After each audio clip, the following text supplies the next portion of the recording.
For decades, it served as a second home, a place of refuge, healing, even a town hall setting, as 41 Action News discovered. We're talking about the barbershop. 41 Action News anchor Kevin Holmes moderated a discussion for men as they gave their insight on our community in black and white.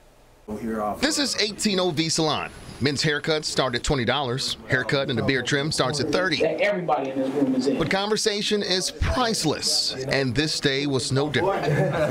It doesn't matter what shop I believe that you're in, these type of conversations are happening. More than a dozen men, most grew up in Kansas City. Born, raised, matured, got spanked here. All in love with Kansas City. What I love about Kansas City is a big, small town. And hurt by some of what they've seen. I got pulled over in high school.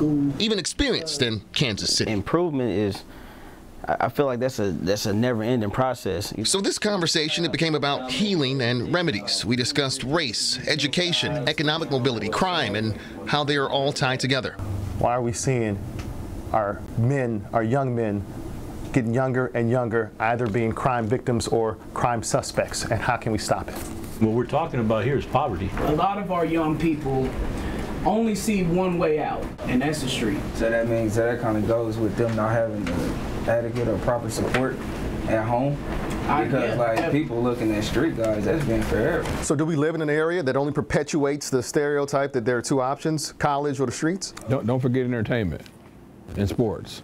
You know, you got the 5-foot kid who says he's going to the league and he's going to be the next LeBron James. I mean, I think there's some unrealistic goals and ideology that young people have from watching TV. And it goes back into hustling is also going to be on that list of things. I think the things we need to look at is how do we put more successful men in front of our young men.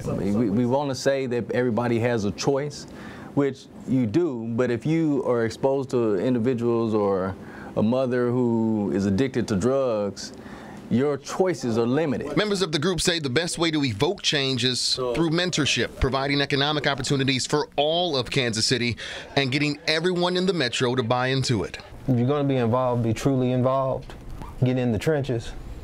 You can sit behind a desk, you can email, you can do all that, but when that kid's standing right next to you saying, hey, I need some help, really step your game up and help them. That's an area that we really need to improve upon, is how we are leveraging better economic opportunities, investing in small businesses, investing in our youth. We've got to make sure that everybody's prepared. You shouldn't have to change your zip code to be successful in this city. And I think that's one of the things that we continue to see. And if you look at the statistics, it does show you that there is a repeat of the crime, the violence, all of that based off of just zip code alone. And we've got to be able to figure out how do we address it.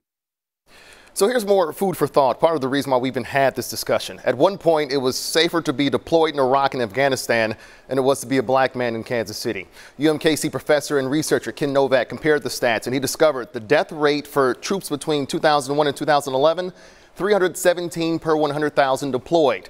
The homicide rate for black men ages 25 to 34, 380 per 100,000. During our discussion, we talked about why this might be, as well as the racial profiling and the dividing line that many people call Troost Avenue.